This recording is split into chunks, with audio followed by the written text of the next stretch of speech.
မြန်မာပလာဇာရဲ့အိမ်သားထဲမှာမိန်းကလေးတွေလက်သေးရမ်းတဲ့အကြောင်းပြောပြမယ်နော်ဘလို့လက်သေးရမ်းတာလဲဆိုလေကျမတောင်းအဲ့လိုအိမ်သားတွေပါသွားလို့ရှင်သိရမလားဟိုကမဖြစ်ဘူးဘေးနားတွေပါလိုက်မကြည့်ဘူးအဲ့နေ့ကကျမဖုန်းကအင်တာနက်မရတာနဲ့သိမှာငကိုဆိုလို့ရှင်ကျမသွားလိုက်ရလာနေရသိရမလားဟိုကပါတယ်ဖုန်းပါတယ်ဖုန်းပိုင်အင်တာနက်ရလို့ရှင်ကျမ Facebook သုံးမသုံး TikTok သုံးတယ်သိရမလားကျမကြာတော့မနေ့ကတော့သွားတော့ကျမအင်တာနက်လည်းမရတော့အဲ့လိုမျိုးတောင်ကြည့်မြောက်ကြည့်နေအဲ့လိုမျိုး drive လက်ဝင်တာပေါ့နော်အဲ့တော့ဒီအိမ်သားရဲ့ဒီနိုင်ရန်ဘေးမှာတည်မှာဒီမြန်မာပလာစားကျတော့တစ်သားတွေနဲ့ကားထားလာမသိအဲ့တစ်သားတွေမှာရှောက်ရေးထားကြုံဗာလဲမောင်းနေမကောင်းဘူးတဲ့ကျမဖတ်မိသလောက်ပြောရနော်မောင်းနေမကောင်းဘူးတဲ့နောက်တစ်ယောက်ကဗာလဲရန်ပိုင်ဖြိုးရည်တဲ့အရန်တတိယနေပါတယ်တဲ့ပြီးရင်နောက်တစ်ခုကဗာလဲအကိုအောင်ရေးတဲ့ကျမမနေနိုင်တော့ဘူးတဲ့ဟဲအဲ့လိုကြီးနော်ပြီးတော့နောက်ထပ်ဗာထက်ရေးထားသေးလဲဆိုတော့လေအများကြီးပဲသိလားတခြားလေဟိုဟာတွေရောဗာလဲရီးစားအရန်လိုချင်တဲ့အမေတွေရောပြီးတော့ဗာလဲကိုအရန်ချစ်နေပြီဘယ်လိုလုပ်ရမလဲတွေကိုဟာ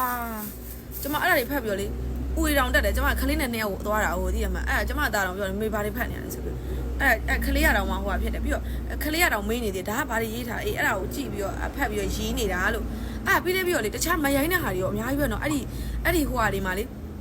ဒီနိုင်ရန်တွေကလေမသိရင်လေဟိုအိမ်သားရဲ့နိုင်ရန်တွေကမသိသူတို့လေဟောပေပါသိရမလားဟိုလိုမျိုးလေဟို white book ပုံစံမျိုးသိရမလားအမေးဖြေလို့ဖို့ချထားသလိုပဲ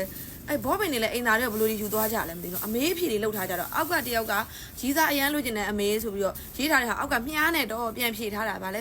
လိုချင်ရမှာပေါ့သမီးရဲ့တွေရောအဲ့ဒါတွေရောပြီးတော့ဗာလဲတခြားမရိုင်းတဲ့ဟာတွေရောအများကြီးပဲနော်အဲ့လိုမိန်းကလေးတွေတောင်မှဖတ်လို့မသိတဲ့စာမျိုးတွေအဲ့လိုဟာကြီးတွေရေးထားတော့ကျမတောင်မှလန့်သွားတာပဲအဲ့တော့ကျမသိချင်တာလေအဲ့လိုစာကြီးတွေအဲ့လိုမျိုးမကြားဝင်မနာတာစာကြီးတွေကိုအဲ့လိုရှောက်ရေးထားတာအဲ့ဒီမိန်းကလေးတွေကရေးတာလားဒါမှမဟုတ်ဘသူကလာရေးတာဒီမိန်းကလေးတွေပဲရေးတာပဲနေမှာပေါ့နော်ပြီးတော့ဒီမြန်မာပလာဇာလို့သိရမလား public area ကွာတကယ်ဟိုမိန်းကလေးတွေတော်တော်များများဆိုလဲအလန်းစရာလေးတွေကြီးပဲလာတာသိရမလားအဲ့လိုကျမကြည့်လိုက်တယ်အကုန်လုံးချောလေးတွေပဲအကုန်လုံးကြည့်လိုက်တာနဲ့ကွာလုံးဝ model တွေတော်တော်များများအဲ့လိုမျိုးချစ်စရာလေးတွေပဲ model မဟုတ်ရင်တော့မှလုံးဝချောမောလေးတွေကြီးပဲလာတဲ့နေရာပုံမှန်ကျမတို့သွားနေကြနေရာနဲ့တော့မတူမြန်မာပလာဇာလိုနေရာမျိုးကတကယ်အလှတွေပဲရှိတဲ့နေရာဒီလိုစာကြီးတွေရေးတာရောဖြစ်နိုင်ပါမလားဘလို့လူတွေကရေးွားလဲမသိဘူးတကယ်ကျမအော်လို့မဆုံးအဲ့စာတွေကိုဖတ်ပြီးတော့လေအော်တကယ်ဟိုတခြားနေရာတွေပဲရှောက်ရေးတယ်ထင်တယ်အရင်တော့သိရမလားဟိုလိုမျိုးလေ